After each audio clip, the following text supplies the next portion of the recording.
읽어주는 교과 넷째 날 9월 11일 수요일. 다 버리고 예수에게서 도망하니. 마가복음 14장 43에서 52절을 읽어보라.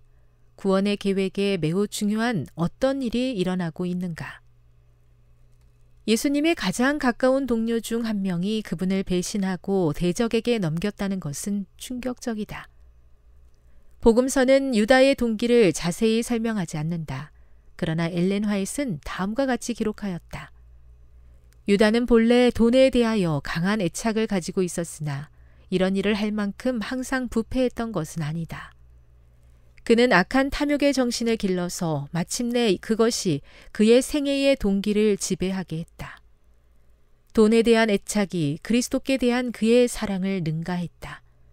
그는 한 가지 죄의 노예가 됨으로 인해 자신을 사단에게 넘겨주어 그같이 깊은 죄에까지 빠지게 되었다.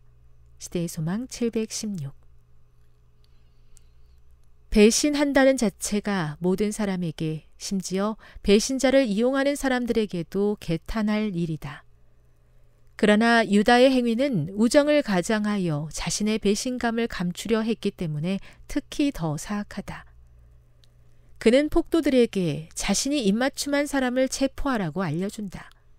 유다는 자신의 배신을 예수와 다른 제자들에게 숨기고 싶었던 것 같다. 무리가 예수를 붙잡자 소동이 일어난다. 누군가 칼을 뽑아 요한은 베드로라고 기록했다. 대제사장의 종의 귀를 자른다. 예수님은 성전에서 군중을 가르치실 때 공개적으로 행하기 두려워했던 일을 이제 이렇게 은밀하게 행한 것에 대해 꾸짖으신다. 그러나 예수님은 이것으로 성경 말씀이 이루어졌다 하시며 말씀을 마치신다. 이것은 순환 이야기를 통해 이루어지는 중의적 계획, 즉 메시아를 없애려는 인간의 뜻이 이루어지고 있지만 이를 통해 하나님의 뜻이 성취되는 또 다른 장면이다. 베드로를 포함한 제자들은 모두 도망친다. 하지만 베드로는 다시 나타나 멀리서 예수를 따르다가 결국 곤경에 빠지게 된다. 도중에 예수님을 따르는 한 청년의 이야기가 마가복음 14장 51, 52절에 나오는데 이 이야기는 마가만 기록하고 정경 복음서 다른 어디에서도 찾아볼 수 없는 기록이다. 그래서 어떤 이는 이 청년이 마가일 것이라고 생각하지만 이를 증명할 방법은 없다. 주목할 만한 점은 그가 벗은 몸으로 도망친다는 점이다. 모든 것을 버리고 예수를 따르는 대신 이 청년은 모든 것을 버리고 예수에게서 도망친다. 교훈입니다. 메시아를 없애려는 인간의 뜻을 통해서 순환 이야기가 진행되지만 이를 통해 하나님 뜻이 성취되고 있었다. 하지만 제자들은 예수를 버리고 모두 떠나갔다. 묵상. 단 한 가지 악의 노예가 된 것이 유다가 행한 그런 일을 하게 만들었다는 두려운 증언에 대해 생각해 보십시오. 적용.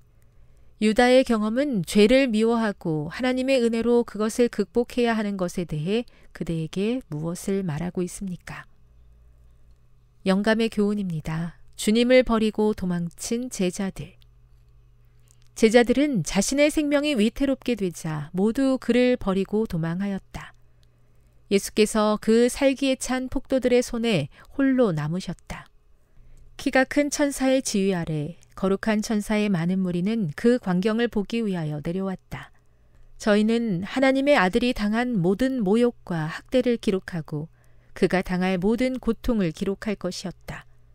이 무서운 일에 가담한 그 사람들은 다시 산몸으로 이와 같은 광경을 다시 보아야 할 것이기 때문이었다.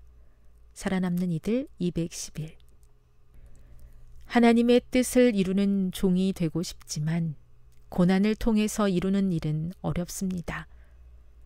고난의 순간에도 하나님의 뜻을 볼 수 있도록 도와주시기를 기도합니다. 흔들리는 믿음을 굳게 잡도록 힘주시고 고난의 때에도 항상 함께하여 주옵소서.